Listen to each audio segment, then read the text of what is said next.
We're back. This is the very last film review before we get to the regular season opener on Friday. You guys, this is RGR Football. Welcome in. My name is Daniel Harms, senior film analyst, and we are going to look at one of kind of the hinge players for the Chiefs' 2025 hopes in their defense, Kristian Fulton. Went through a little bit of a cleanup process on his knee going into the training camp. We saw him on the field against the Chicago Bears in the preseason, and that's what we're going to talk about today, getting into more of his tape. And why he was on the field so much is because, much like Jalen Watson last year when he was coming back from his injury, they needed to see what he could handle, how tired he was going to get. So let's go ahead, jump in, and talk about what we're going to see from this guy this entire season, possibly assuming we get more from him than we did during the training camp season, that in preseason. So why was he on the ground so much? That's one of the big things when you watch the game. You're just like, why was he on the ground so much? Well, he was running. He was running left. He was running right. And obviously, it's a lot harder to keep up with guys that are able to accelerate from left to right than just get downfield, right? When you can backpedal, flip your hips, and run, it's a little bit better on these guys than it would normally be. So here he is at the end of the play. He just kind of efforting it out and just trying to keep up with him. He's exhausted. You can see he's there on his knees. He's like, please, I need to get up here. I need to get up and need some help. But there's a couple of plays as well where he was tripped up. So it looked a little bit worse than it was at times. But I think overall, what I was most impressed with is that he was able to do a lot more from a mental standpoint and the physicality standpoint, specifically from running left to right or right to left based on where he was aligned at the top of the defense for the most part here. You see, he does a really nice job of identifying where the ball is going. Quarterback throws right into that screen. He does a nice job getting underneath the block. You see that left arm ripping right underneath number 10, and he goes through and he blows this play up for a negative play. This is what he's going to bring. And why it hinges on on Kristian Fulton a little bit is because even though I like Noah Williams, I love Noah Williams, and Jalen Watson has experience. We know that they kept Josh Williams. Jalen Watson, after his injury last year, another injury, is not someone you can count on. And I know Kristian Fulton's been banged up throughout his career, but his ceiling is far higher than Jalen Watson as a player. He's more versatile. He's more physical.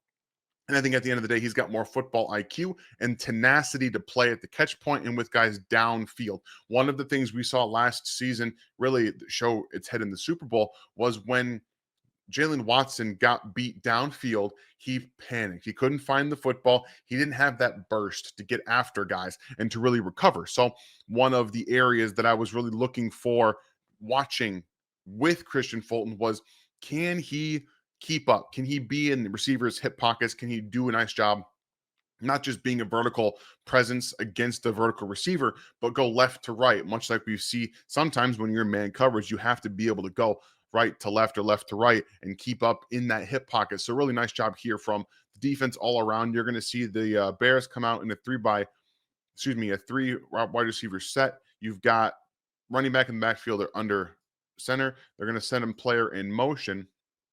And the Chiefs do a nice job with Noah Williams here in CRW. Communicating, right? Bumping down.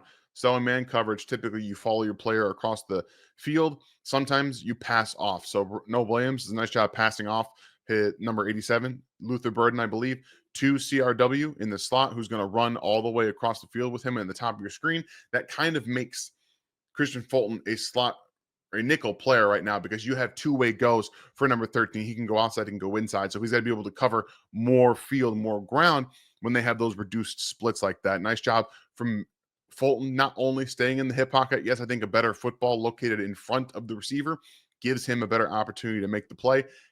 But you see he's got to jump, and then the football kind of doesn't really go into his hands. He lets it go through, and then Fulton does a nice job of making sure he tackles and then bringing him to the ground. It's more of that effort to do so. And that's what I like about Kristian Fulton. He's going to bring that physical nature. And again, he's in that hip pocket the whole way. He tries to get that right arm underneath to attack at the catch point. And then we get the jar at the end of the play there to knock that ball free. So again, you noticed one thing already. He's running a lot. He's running from right to left. He is trying to keep up with these receivers. And that's one of the big things here is that he was doing a lot of that. He was trying to be more Profit X, America's #1 sports prediction market, is a peer-to-peer sports prediction market where users play against each other instead of a sports book versus the house. You will almost always get the best price on any spread, money line, total, or player prop since you're playing against other people rather than the book. Profit X offers sweepstakes-based dual currency system, either profit points or profit cash, and operates across 40 states.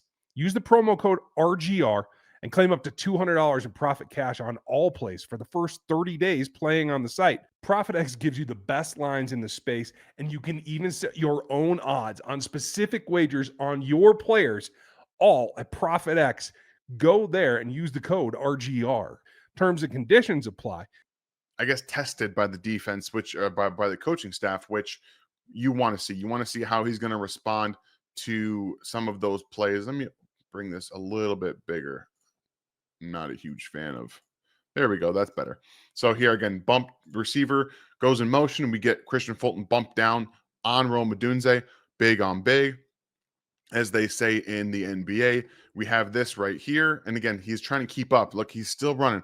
This is why he's tired, guys. He was exhausted at the end of his time out there because he needed to get his legs under him. When you're wind sprinting in training camp, that's one of the reasons that the Chiefs do the long drive drills. You have to get those legs under you. You have to be able to execute in the big moments. Are you going to be trusted on the field in the fourth quarter when you are tired and dog tired? Can you stay up with your man? Can you do what you need to do? So I appreciate what they did for him, getting him up to speed as best they can. You don't want to overwork it too much, but I do appreciate that from a physical standpoint. I think that the Chiefs overall in this game did a pretty decent job. Again, you've got man coverage across the board.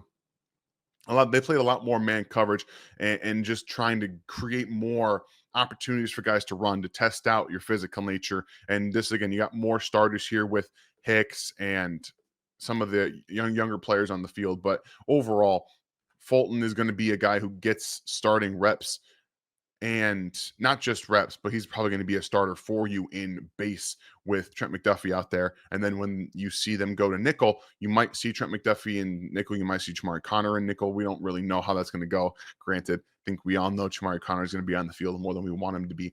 But what I think he's going to be able to do, right?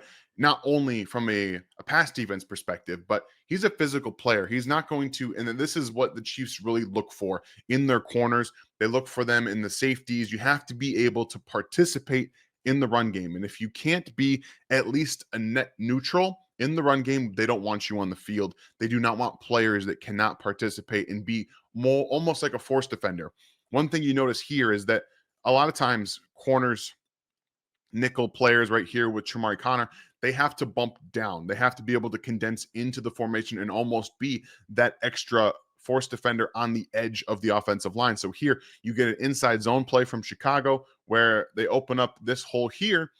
And if you don't get a corner or a safety that can come down here and meet your player, meet that running back in the gap, you're going to have problems, especially considering where everybody is on the field. So just imagine if Kristian Fulton does not come down here and meet head on. If he tries to arm tackle or just maybe lower his shoulder, lowers his head, we're talking about a runway now with Brian Cook being the only guy stopping him, which he might be able to do. I mean, he's pretty good hitter if he can get there and close with that speed. But at the end of the day, we're talking about you need to be able to come down through into the gaps and be able to participate in the run game.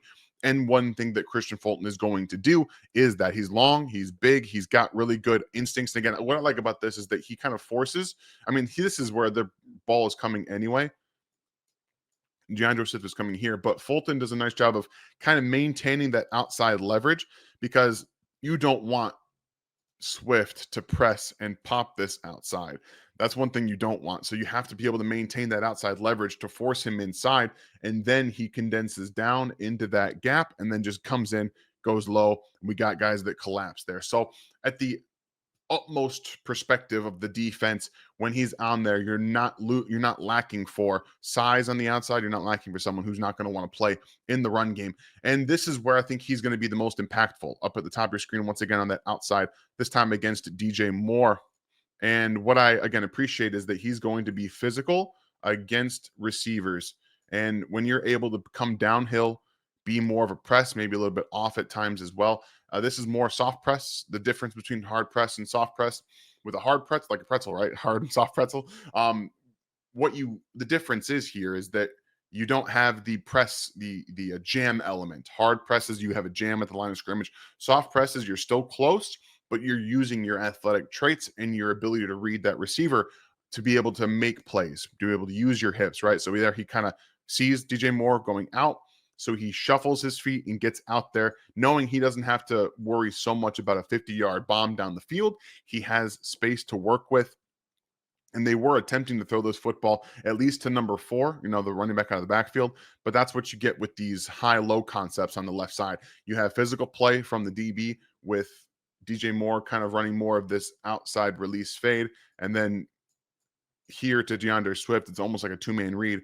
But funny enough, Spags is doing what he does best, where they take Charles Menahue and they kind of have him press up on the running back, and then they blitz Leo Chanel right here into the gap, which, as we all know, is great. They love to get some free rushers here and there. And so for Kristian Fulton, if you can throw off that timing on the outside and stay on top of that receiver, you're going to make this play a lot more difficult for the quarterback, especially if you get a free runner, which makes the clock speed up and you end up throwing that, or maybe you get somebody less inclined to throw it out of bounds, and then we see an interception. So all in all, there's a lot to like about Kristian Fulton and the ability that he's got here. This time we've got a little bit more of a cover 3 shell that the Chiefs rotate into, which I'll come into real quick here. But they do a nice job of working together on the back end with Brian Cook as well as Kristian Fulton. So what I mean by cover 3 shell is they kind of back off here.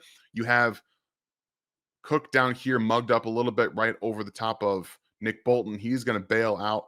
And then you've got Trent McDuffie doing the same thing. They kind of open to the inside, right? Not to the sideline. When you have hips that typically open so you can keep your eyes on the quarterback and you can maintain your depth properly, that's typically zone. It can get more complicated from there. But this is just a basic cover 3 look right there. You can see we have 1, 2, 3, and then the underneath cover players right there, showcasing that more of a cover 3 cloud a little bit, especially in the red zone. You get more field coverage this way. 4-man rush. It's a good pocket for the Chicago Bears. And with Brian Cook coming out here and the outside leverage from Kristian Fulton, the quarterback thinks that he's going to have a window to throw this into, but he's not really paying much attention to Cook, who does a nice job of getting back to the field here. But even so, really nice job of recognizing from Kristian Fulton that there is nobody that's going to be threatening this area of the field. So he stays with that. Also, you notice his eyes on the quarterback, right? He is paying attention to where the quarterback is looking. He's not looking out here. He's not looking that way. So he uses his eyes along with the physical at the top of the route to slow down the receiver. And then he's going to stay right there with him and knows that football is kind of coming. Would like to see him maintain that eye discipline on the football. So he might be able to pick that off next time. But overall, it's a really good idea from Kristian Fulton. And then you get the almost, the pass breakup there from Brian Cook. So all I'm here to say, guys, is that we are going to see a little bit more from Kristian Fulton. And the reason I think it's more of a hinge on the defense is because, again, if you have to rely more on Noah Williams, who I think can take that step and will take that step eventually with this defense, you don't want to test the depth. I think you have 1, 2, 3. Jamari Conner's going to play in the nickel. You're also going to have CRW play in the nickel with their safety depth right now already tested. They didn't want Mike Edwards on the team. You don't have a lot of guys that can go back there. They're going to use Jamari Conner. They're going to use CRW. So Kristian Fulton has to come in and play a rather big role for this team right away. You have to hope he's healthy. I imagine in the first game, they're going to test him downfield, see how his legs operate, maybe some double moves, maybe some posts. It's just trying to, again, make him run and test that ankle. Test that foot of his. Test the injury of him, seeing how the legs are operate. He was a Charger last year. I expect him to make some plays on the football in this game. He knows the Chargers well. I'm excited for it. So I hope you guys are excited to watch this game in Sao Paulo, Brazil. I'm very excited. I'm hyped up. I can't wait to see you guys after, after the game. We will have a pre-game show for you guys talking about the game plan to beat the Los Angeles Chargers.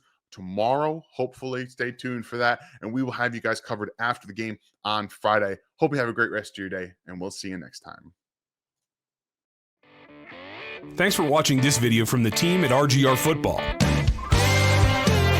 Click these videos to see more and subscribe to RGR Football.